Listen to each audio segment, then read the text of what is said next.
Nama Tuhan, boleh kita bertemu kembali. Amin. Itu semua karena anugerah Tuhan. Sekalipun cuaca kurang mendukung, tetapi kita masih bisa bertemu. Itu semua juga karena anugerah Tuhan. Amin. Amin. Mari kita belajar bersama-sama. Belajar firman Tuhan dari Lukas pasal 23 ayat 33 sampai 43.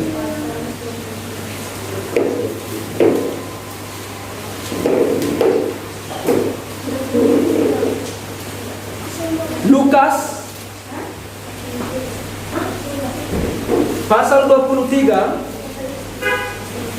ayat 33 sampai ayat yang 43. Kita akan membacakan saling bergantian. Saya yang pertama, Bapak Ibu yang berikutnya sampai selesai. Ayat ke-33, ketika mereka sampai di tempat yang bernama Tengkorak, mereka menyalibkan Yesus di situ dan juga kedua orang penjahat itu, yang seorang di sebelah kanannya dan yang lain di sebelah kirinya. Bapak Ibu. Yesus berkata, "Ya Bapa, ampunilah mereka, sebab mereka tidak tahu apa yang mereka perbuat." Dan mereka membuang undi untuk membagi pakaiannya. Orang banyak berdiri di situ dan melihat semuanya. Pemimpin-pemimpin mengejek dia, katanya, "Orang lain ia selamatkan. Biarlah sekarang ia menyelamatkan dirinya sendiri, jika ia adalah Mesias, orang yang dipilih Allah." Juga prajurit-prajurit mengolok-olokkan dia. Mereka mengutuk kerana kesalahan asam kepadanya. Dan berkata, "Jika engkau adalah raja orang Yahudi, selamatkanlah dirimu." Bapak Ibu, Ada juga tertulis di atas kepalanya, "Inilah raja orang Yahudi." seorang dari penjahat yang digantung itu menghujat dia, katanya, "Bukankah engkau adalah Kristus? Selamatkanlah dirimu dan kami." Tetapi yang seorang menegur dia, katanya, "Tidakkah engkau takut juga kepada Allah, sedang engkau menerima hukuman yang sama?" Kita memang selayaknya dihukum, sebab kita menerima balasan yang setimpal dengan perbuatan kita. Tetapi orang ini tidak berbuat sesuatu yang salah. Lalu dia berkata, "Yesus, ingatlah aku apabila Kata Yesus kepadanya, "Aku berkata kepadamu sesungguhnya, hari ini juga engkau akan ada bersama-sama dengan aku di dalam Firdaus." Bapak Ibu yang terkasih di dalam nama Tuhan Yesus Kristus, kita akan fokus di ayat yang 41. Orang yang baik ini mengatakan kepada temannya yang di sebelah, "Kita memang selayaknya dihukum, sebab kita menerima balasan yang setimpal dengan perbuatan kita. Tetapi orang ini tidak berbuat sesuatu yang salah."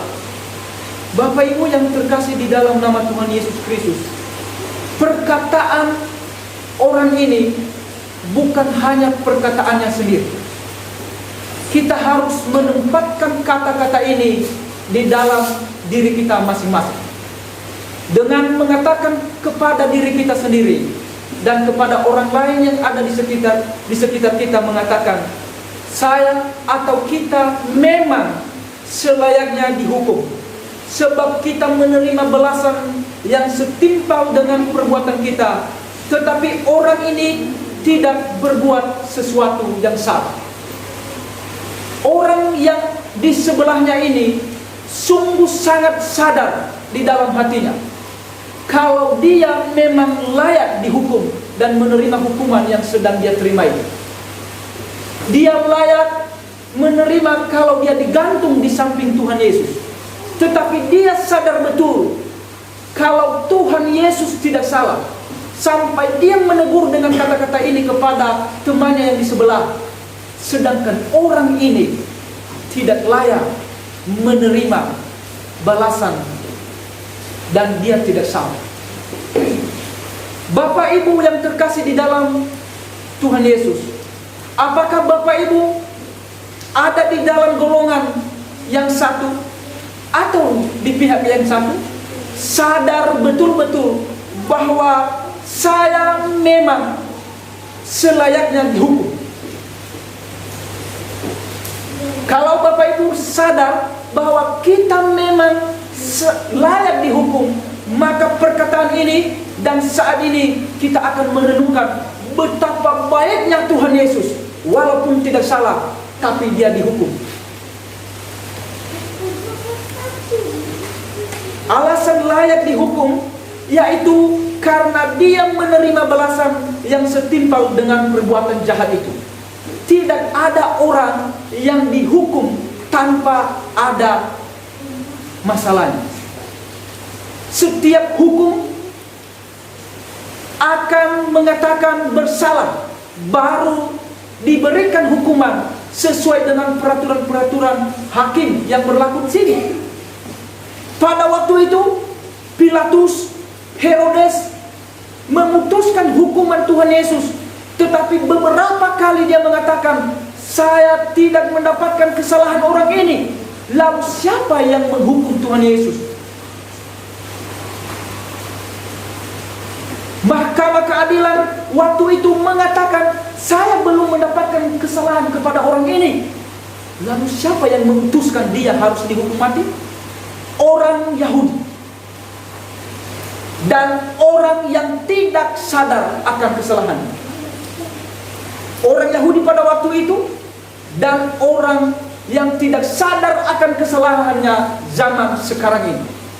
Setiap orang yang tidak bertobat, yang belum mengenal kalau dia bersalah, maka dialah yang menghukum Tuhan Yesus Kristus.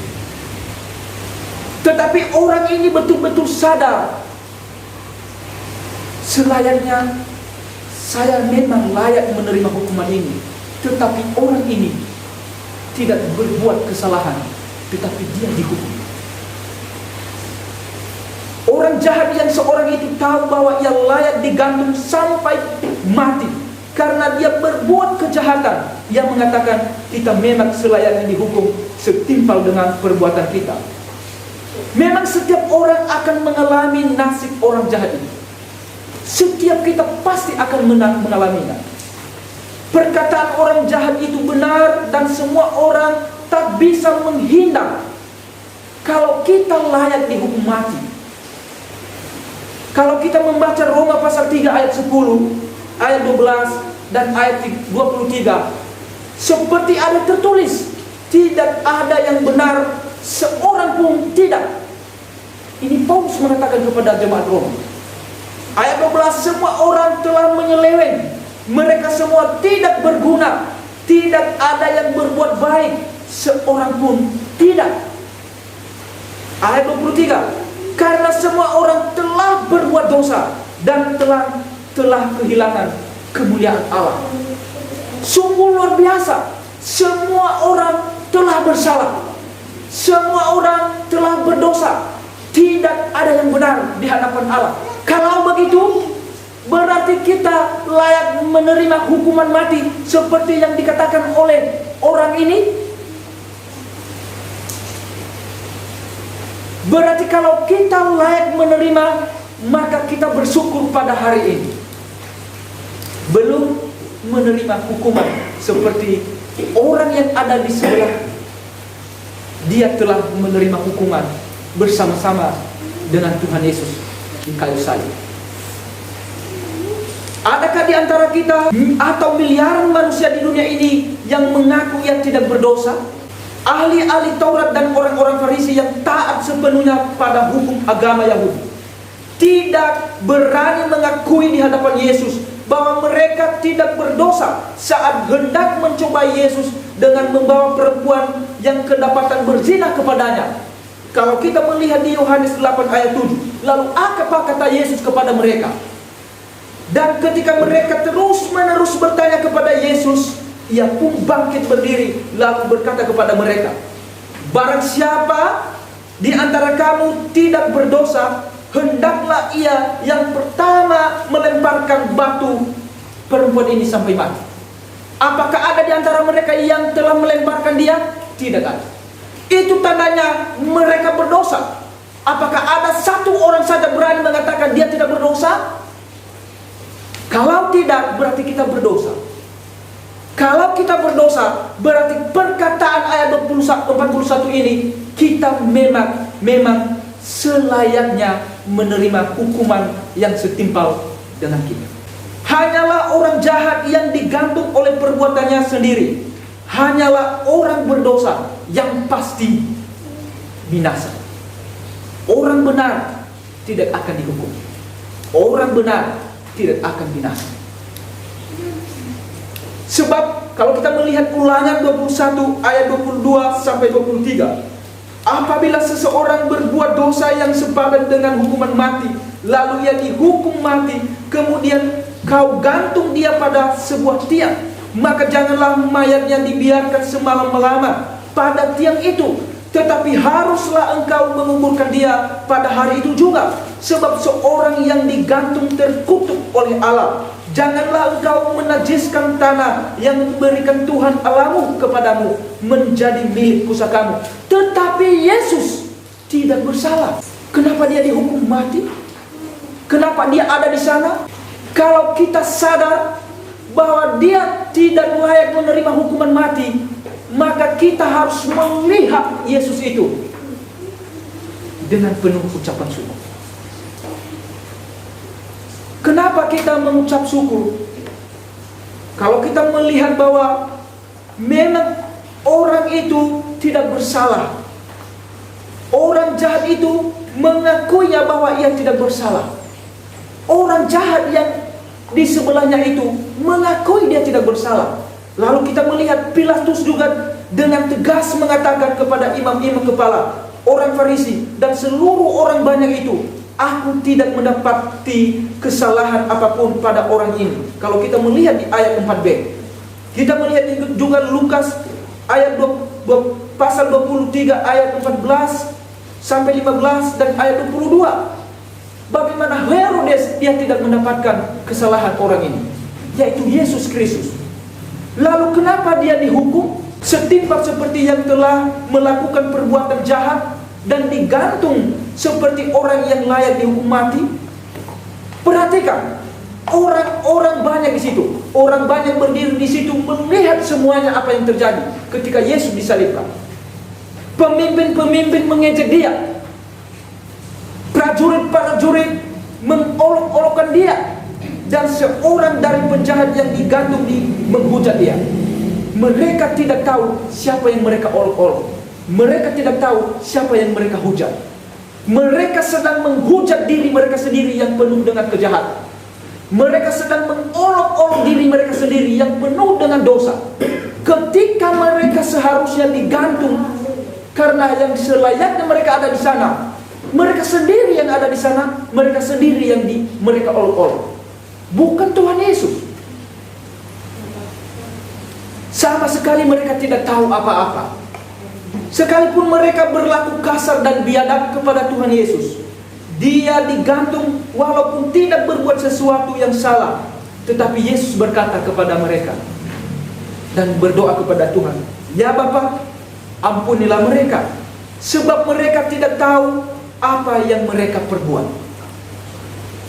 Jadi jika banyak yang melihat dia di atas kayu salib, pemimpin-pemimpin yang mengejeknya, dan prajurit-prajurit yang mengolok-oloknya itu, dan orang jahat yang menghujat dia itu, semua orang di dunia ini dan kita yang hadir di dalam ruangan ini tahu sama seperti penjahat di sebelahnya dengan berkata bahwa kita memang selayaknya dihukum setimpal dengan perbuatan kita.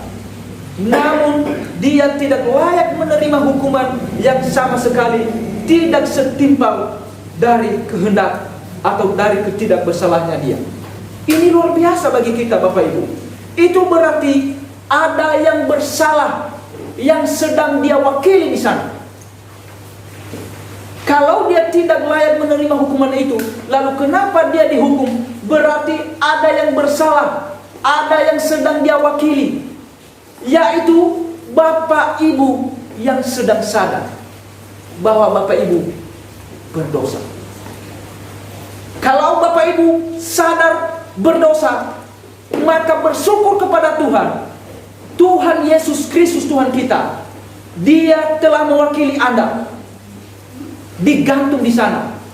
Jangan mengolok-olok Dia, karena perbuatanmu lah, perbuatan saya lah, Dia digantung.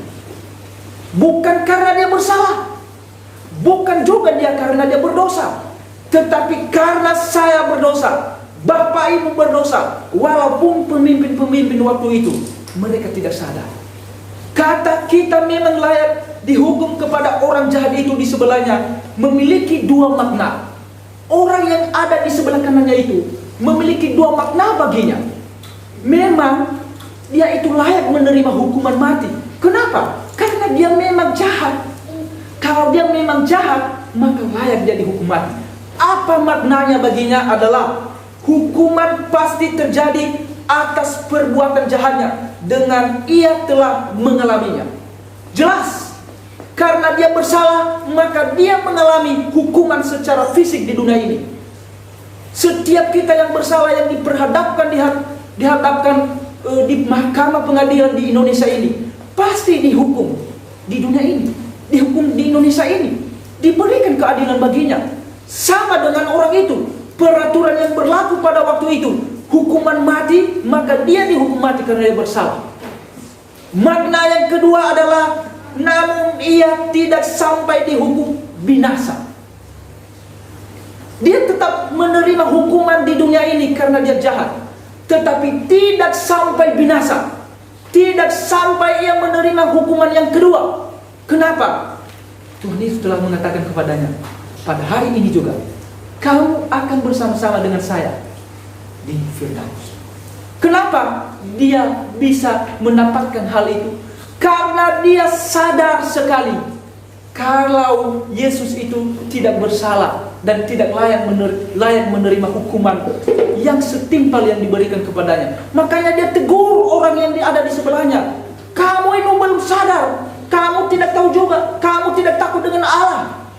Pada saat ini, Bapak Ibu sayang, kita akan harus sadar bahwa kita harus takut kepada Allah, harus bersyukur kepada Allah, harus memuji Allah, karena Tuhan Yesus telah mendahului kita, mewakili kehidupan kita yang selayaknya dihukum mati. Bapak Ibu bersyukur, Bapak Ibu menikmatinya, bersyukurlah kepada Tuhan, karena Tuhan itu sangat baik bagi kita, menyediakan apa yang menjadi keperluan dan kebutuhan bagi kita semua. Karena Tuhan itu sangat mengasihi kita semua. Tetapi bagi kita memiliki makna yang sangat besar, melebihi daripada orang yang ada di sebelah ini yang sedang sadar itu. Kita memang selayaknya dihukum mati sebab kita menerima balasan yang setimpal dengan perbuatan kita. Tetapi orang ini tidak berbuat sesuatu yang salah. Apa maknanya bagi kita? Bapak Ibu, ada sebuah cerita. Cerita ini terjadi pada tahun 1800-an. Ketika ada seorang yang bernama ketika ada orang beramai-ramai mencari emas pada waktu itu, seorang pemuda dari Inggris, dia merantau di California. Lalu ketika dia pergi di sana, setelah beberapa bulan, dia mendulang emas, dia menjadi kaya. Dalam perjalanan pulang, dia berhenti di New Orleans. Belum lama singgah di kota itu, dia melihat kerumunan banyak orang. Lalu ketika dia melihat kerumunan di situ, dia mendekati. Dia tahu bahwa orang tersebut berkumpul untuk mengikuti lelang budak. Perbudakan pada waktu itu, Bapak Ibu, telah diharamkan di Inggris selama beberapa tahun. Namun pemuda ini ingin tahu proses seorang budak menjadi harta milik orang lain. Saat dia masuk dalam kerumunan itu, ia mendengar suara terjual. Seorang prajurit berkulit hitam setengah bayar dibawa pergi seseorang. Jadi pada waktu itu, Bapak Ibu, orang-orang budak, ada yang membeli budak. Budak ini orang-orang Jadi orang-orang kaya mereka membeli budak dan mereka mengambil sebagai pekerja mereka, sebagai budak mereka, dan apapun yang mereka suruh kepada orang itu, budak itu harus mengikuti mereka. Tidak ada peraturan yang berasal dari budak. Tidak ada yang menjadi perintah yang berasal dari budak. Selalu mengikuti peraturan tuannya seumur hidupnya. Ini yang terjadi pada waktu itu. Lalu penawaran mulai dibuka.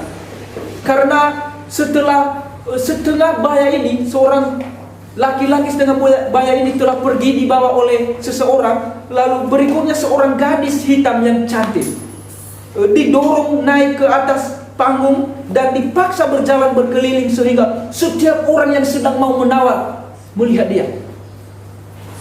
Lalu mulai dibuka tawaran. Dengan segera tawaran sampai pada titik termahal yang sanggup dibayar sebagian besar pemilik budak pada waktu itu. Saat penawaran makin lama, Bapak Ibu, ada tinggal 2 orang saja yang sanggup bisa membeli atau menyaingi pembayaran atau pembelian budak ini.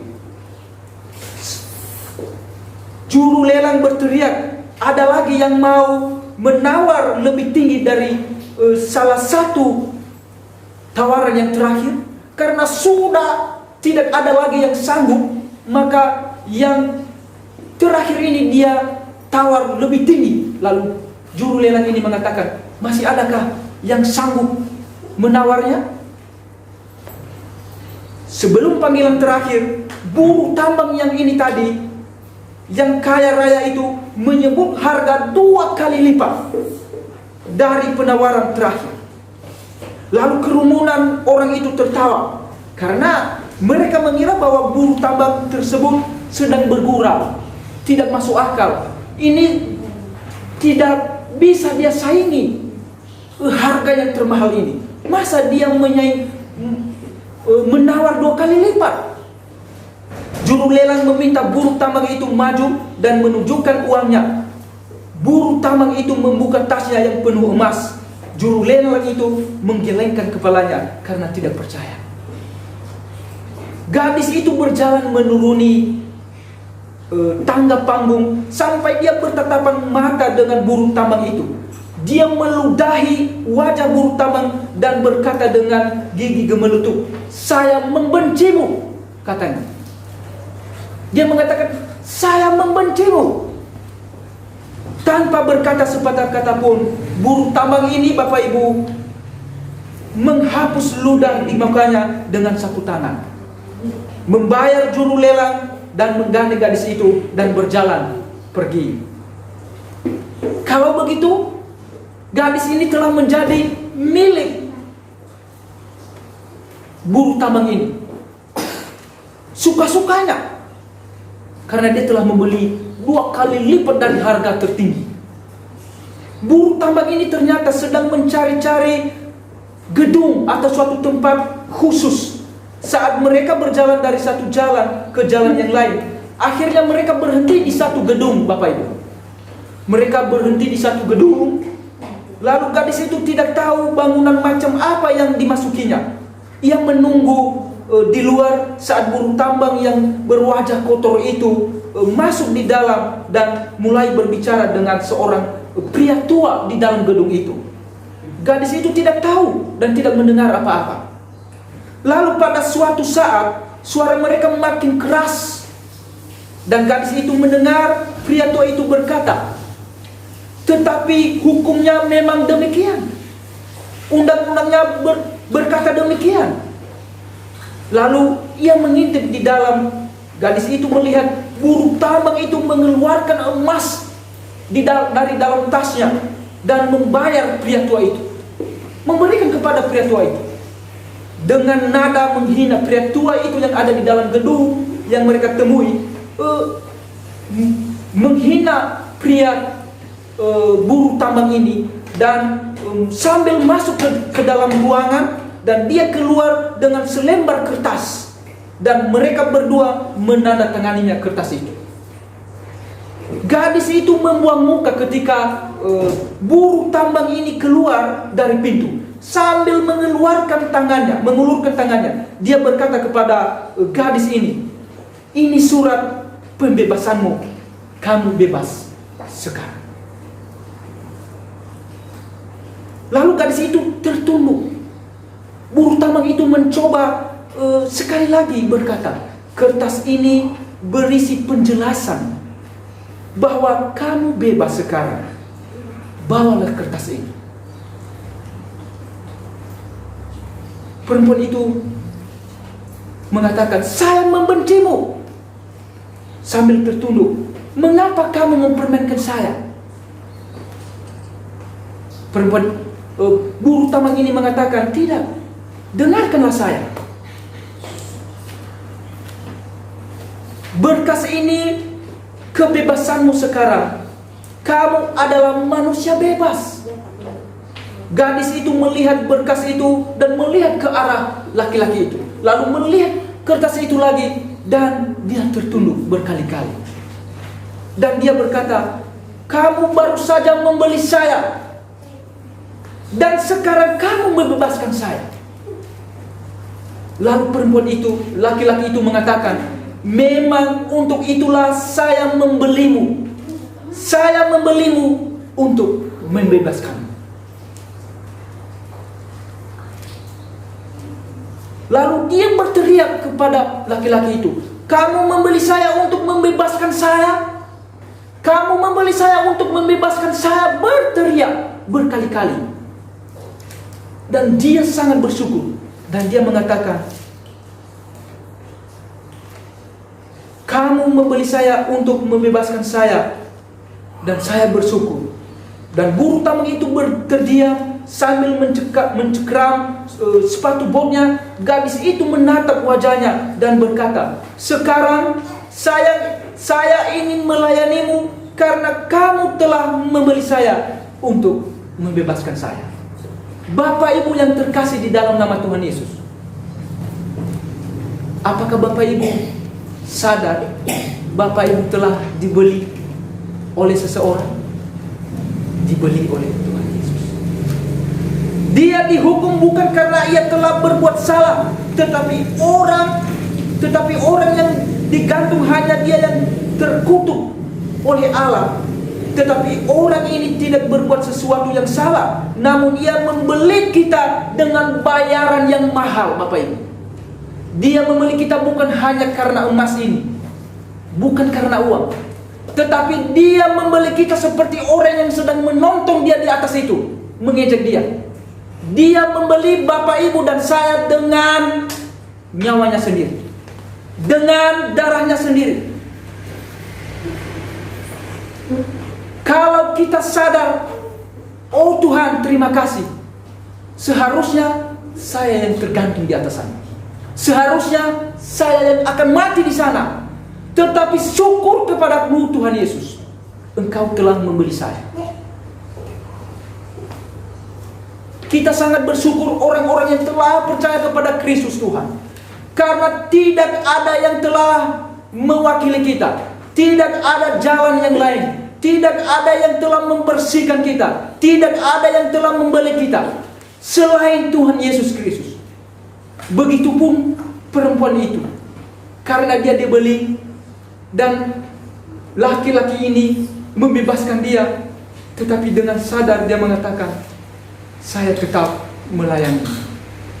Kalau Bapak Ibu telah dibeli dan sadar bahwa Yesus telah mewakili Bapak Ibu, berikanlah hidup Bapak Ibu melayani Tuhan Yesus, tanpa harus Tuhan Yesus mengambil Bapak Ibu lagi.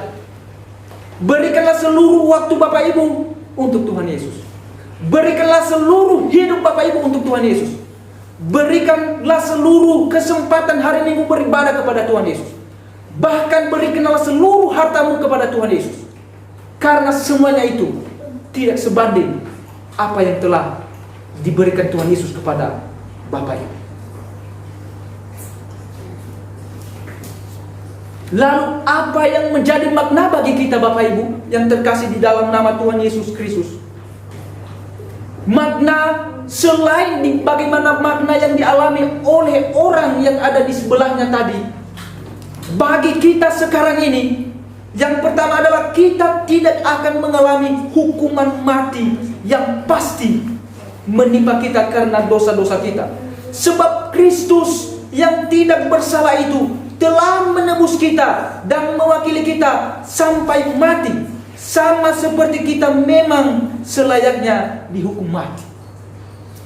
Yang kedua, Bapak Ibu, kita telah ditebus dan telah lunas dibayar harganya dari hukuman maut dengan nyawanya. Oleh sebab itu kita telah menjadi miliknya dan tidak berhak atas diri kita sendiri lagi. Sama seperti budak itu, kalau dia telah dibeli, seharusnya dia tidak akan berhak atas dirinya. Sama juga seperti itu, kita telah dibeli Tuhan Yesus, maka Bapak Ibu tidak berhak atas diri sendiri selain Tuhan Yesus Kristus. 1 Korintus pasal 6 ayat 19 sampai 20. Atau tidak tahukah kamu bahwa tubuhmu adalah bait Roh Kudus yang diam di dalam kamu, Roh Kudus yang kamu peroleh dari Allah, dan bahwa kamu bukan milik kamu sendiri, sebab kamu telah dibeli dan harganya telah lunas dibayar. Karena itu muliakanlah Allah dengan tubuhmu. Tubuh ini kita berikan kepada Tuhan Yesus, memuliakan Allah. Amin. Waktu kita berikan kepada Tuhan Yesus, seluruh apa yang kita miliki berikan kepada Tuhan Yesus. Jangan merasa rugi, jangan merasa kehilangan, dan jangan merasa terganggu. Jika Tuhan Yesus memakai Bapak Ibu, penuhi hati Bapak Ibu dengan kerendahan hati, karena Tuhan Yesus itu telah memberikan segala-galanya yang belum dan tidak bisa kita balaskan kepada Tuhan Yesus. Bapak Ibu yang terkasih di dalam nama Tuhan Yesus, jika Bapak Ibu menikmati hari ini betapa baiknya Tuhan Yesus, berikan kesempatan Bapak Ibu berdoa di dalam hati.